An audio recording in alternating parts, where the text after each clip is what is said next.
Kyle, it is a thrill to welcome you today, and as one of the newest members of the San Diego Symphony Orchestra. So please join me and welcome. Oh, thank you. It's a pleasure to be with you, and finally get to talk to you. And yeah, thank you. I know we kind of pass each other on the backstage on your side of the stage, but we really have a chance to get to know each other. So you are from San Diego originally. Yes. And when you won the position, I was sent a picture of you as a small child talking to our own principal, tuba Matt Garbett. Yeah, that is correct. Yeah, I grew up in Bay Park, born and raised here in San Diego.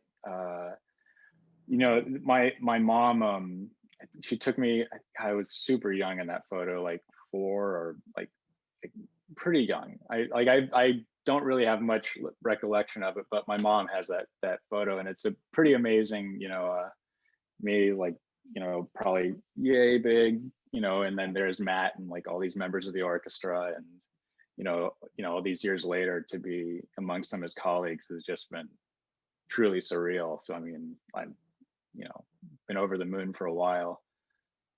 And do you remember that encounter? Unfortunately, I think I don't really have many recollections, like maybe just like snippets. But one of the things I was thinking about recently was like being at Copley. That's sitting in that hall was where I decided like this is what I want to do for the rest of my life. This is what I want to do for a living. I want to play in an orchestra. I want to do what I'm doing, and just to be here, it's like I don't know, it's really surreal, and I kind of can't believe my good fortune sometimes. Well, and to get here, you went literally coast to coast from San Francisco to Florida. Talk a little bit about your journey. We want to hear from you. Right. Yeah, I have had a pretty crazy back and forth and not a very typical journey. So yeah, I went to San Francisco Conservatory for my undergrad. It was an amazing experience.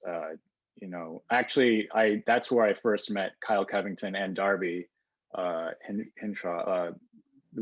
I overlapped with both of them, for at least one year. But yeah, then off to New York and Juilliard, an amazing program.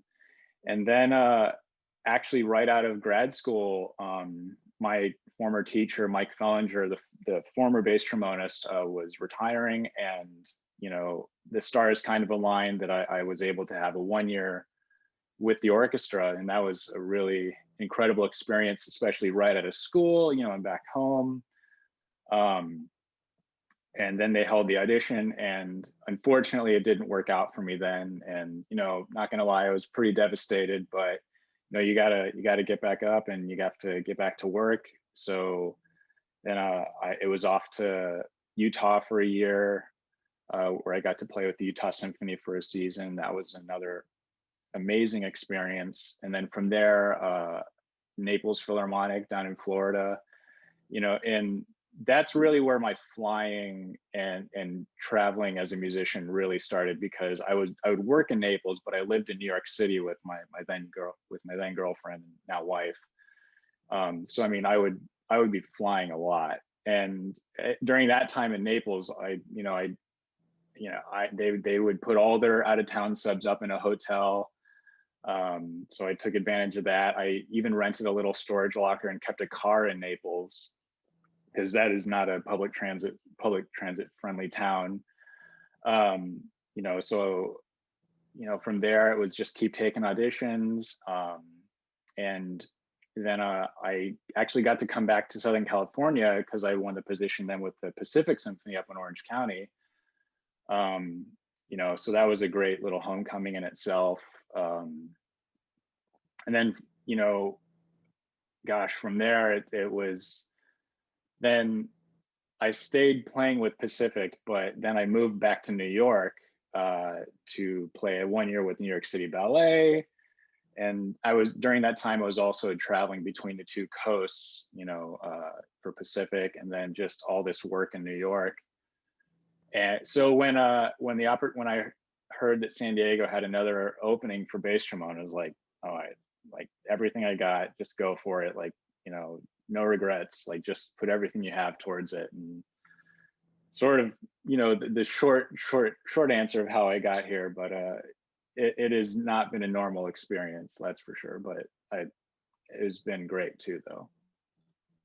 A lot of frequent flyer miles. Well, I was gonna say, and now you've not been, but it speaks tremendously about perseverance, and all the experience you got in that time obviously set you up well for the second audition here. Yeah. Oh, absolutely. I wouldn't give up that experience, of having to hustle. And I was also thinking back, like let's see. So the audition that I won here was in November of 2019. So we're a little over a year now, but the October before then was the busiest I'd ever been. I was in New York, and I was working my head off, but like, let's see, I had 2 weeks in October, early October, with ABT Orchestra, the American Ballet Theater Orchestra. So during intermissions, I'd run down to the basement, practice, my rep, and like just get in all the time I could. Late nights at the Koch Theater at Lincoln Center, and then I had a week stint where I had to fill in at the Met, and that was a really crazy experience in itself, because it was all this prep I'd been doing to get ready for this audition really had to stop, because let's see, with no rehearsals except going, like sitting in the pit to like watch a performance, I had to do a rehearsal of Madame Butterfly. Then the next day was a matinee of Porgy and Bess. In the evening was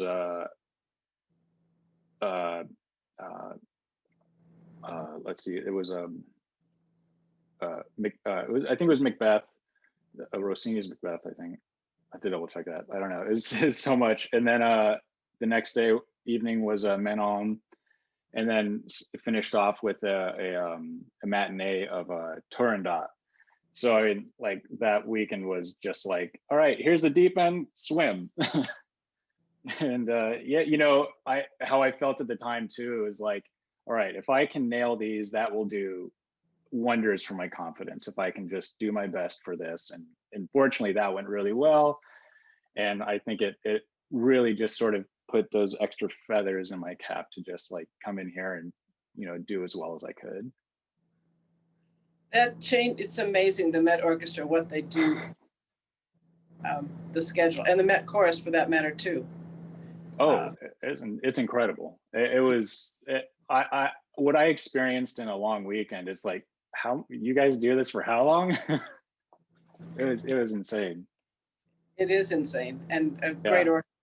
We're sorry that they're not performing right now, but sending them good wishes. Same. So you are the fundament basically of the orchestra, the bass trombone and the basses.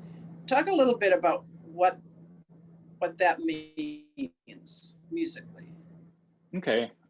So bass trombones and low brass at large, much of what we do is very supportive. We often, lay the foundation in a musical work for, everything else to happen. My job is really to help to, or at least my goal, I should say, in my position is to make my colleagues sound better, or give them the opportunity to sound as good as they possibly can. So that means like not either having to worry, but also just doing my job to the extent where it just sort of allows them to lock into what I'm doing and do their thing.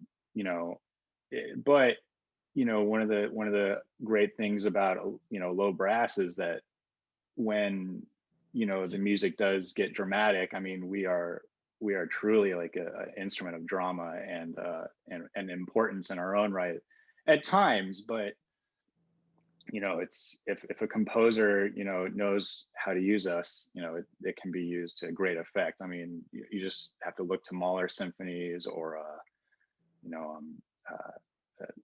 Shostakovich, like the Tchaikovsky, of course. I mean, these composers like knew how to use our instruments to great effect.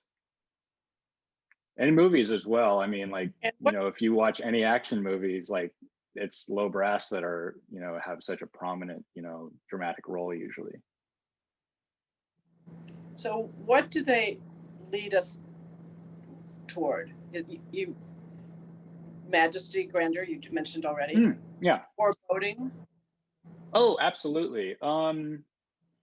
Yeah, I mean, let's see, like there's a moment in like the Tchaikovsky's Sixth Symphony where the trombones in the first movement have, you know, the orchestra reaches like a climax, and then the trombones just enter with this ascending line, and it's just all us, and it's just one of those great sort of dramatic moments where it's like it like just so much tension has come to a boil. And then from there, it's one of the, it allows him to just relax things then, you know. So I think a friend of mine at the San Francisco Conservatory said one of his composition teachers, you know, used to put it this way for you know, orchestrating and composing brass at large was, you know, horns reign, trumpets command, but trombones rule.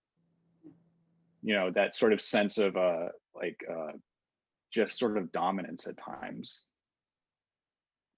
But that's also sparing. Like that is not, you know, everything we do. Like so much of it is just, you know, kind of background supporting like the bass section, and yeah. So you also have to play tenor trombone from time to time? Rarely. You know, that's kind of an interesting question. Most bass trombonists, we kind of dedicate ourselves to bass trombone. It's not really like a English horn situation where or bassoon, contrabassoon. Like we really kind of stick to bass trombone. You know, when I decided to play bass, you know, like it was like, all right, I'm going to focus on this, because our instruments, like a bass trombone is, you know, similar to tenor trombone, but it is still a larger instrument, and our repertoire, especially asked for at auditions, like you can tell who has dedicated themselves to like, you know, this instrument, you know, versus kind of a jack of all trades situation. I mean, our rep, it can be that different, especially, you know, when you consider like how low we're sometimes expected to play. Like sometimes we really kind of get into that tuba range. Yeah, I hope that answers your question. Yeah, it did. And what about the cembasso? Have you ever been called upon to play that? Rarity, of course. You know, cembasso is primarily left to tubists, but what is called upon bass trombones at times is contrabass trombone. So I have my bass trombone like in the corner here. So just imagine it, you know, going, you know, about this tall. So basically my height, you know, I'm about 5'8", and a contrabass trombone will, you know, pretty much come to my height.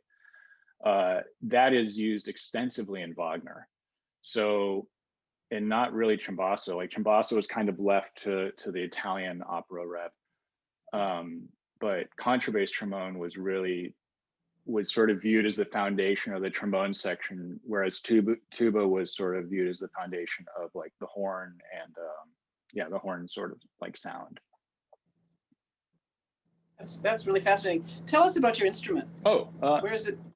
What was that? Sorry. Yeah, where was it made? Tell us about it. Oh, well, this is sort of this is a sort of modern bass trombone. It's kind of one of the newer additions to the orchestra as far as design and materials and technical, building. Let's see, it's a Con 62H. It was built in, I believe, Elkhart, Indiana. We're sort of a Con style uh, instrument section here in San Diego. A lot of orchestras, they kind of have their preference towards brand of instruments. So, you go to Chicago and everyone's preference is Bach trombones. And we really like the Con style. But with bass trombone, especially, like if this were a tenor trombone, you'd only be seeing this one valve and this larger F side here. But with bass, you see the second valve, right here, and this allows the pitch to be lowered that much more and to give us an extension into the low range. And our mouthpiece and the bore is bigger, and I just kind of gravitated to it. But yeah, it's its own beast, So did you start on tenor trombone and then as you grew older change? Yeah, I definitely started on tenor, but I don't know why, but when I started high school, just something really like lured me to the bass trombone. And I think it's mainly had to do with the sound. I just really fell in love with the sort of resonant dark nature of it. And then also, like, even though I view it as sort of a supportive role, and it's also kind of its lone wolf in a way, like, it's different from the tenors, and the instrument's also interesting in the sense that, you are supporting the tenors above you, but then you're also the top voice for the tuba at times. So like when we play in octaves, or if we have a line together, it's kind of like a speaker almost, where the tuba is that subwoofer, and then the bass trombone comes in as that like mid-range sort of sound. When it's at its best, you kind of lose that it's two individuals. It becomes sort of one sound. Fascinating. The piece you chose to begin today, the Bois Mortier, talk a little bit about that. That was not originally written for trombone. No, it was especially not bass trombone. No, it was originally written for cello or bassoon. He was a French Baroque composer. These duets, for whatever reason, have just kind of found their way into trombone duet repertoire, and that was, I think, one of the things I've been missing the most throughout this time is duets with friends, and just getting to make music on a smaller scale. Like, that's one of the things I greatly miss. So when this opportunity came up, it's like, what, like, let's try to make this happen. Let's try to make the duet happen, because it wasn't the easiest thing to put together. But it was pretty gratifying in the sense that, like, I got to experience hearing myself, do what I missed doing, so yeah. And also it gives us as trombonists, and especially bass trombonists, the opportunity to play repertoire that we normally would never really get to play, except in, like, if you were, a sackbut sort of a period ensemble player. But even then, like, it just gives us the opportunity to play lighter and expand our technique, and just work on things that we normally don't encounter in the orchestra. That's one of the things that's inspired me so much during this time, is how take I think you can't find to stretch themselves and really work through and continue to. I have prayed for that. Yeah, I think I missed a little bit of what you said, but I think I got the gist. Yeah, I have to say, like, with what a lot of my colleagues have been doing has been so inspiring, like from, especially Chris and Darby. Like Darby's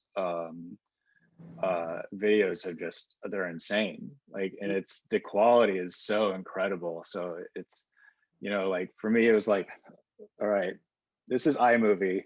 Like, let's see what we can do with this basics. Thank you so much. Tell us a little bit about the next piece we're going to hear. Okay, so this was composed by Daniela Candillari, who's I would say is an up and coming composer and conductor in her own right. It was commissioned by a good friend of mine, Evan Conroy of the Louisiana Philharmonic, in memory of his father, who passed away when he was in high school.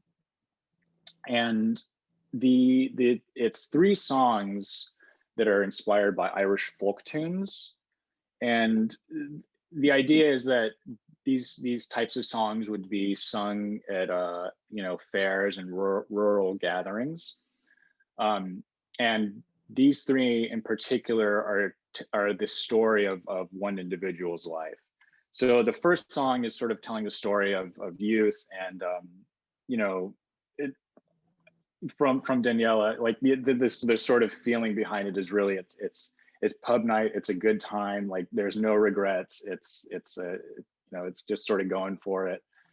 The second song is the idea of meeting that special someone in your life, and in this case, it's in the form of a dance.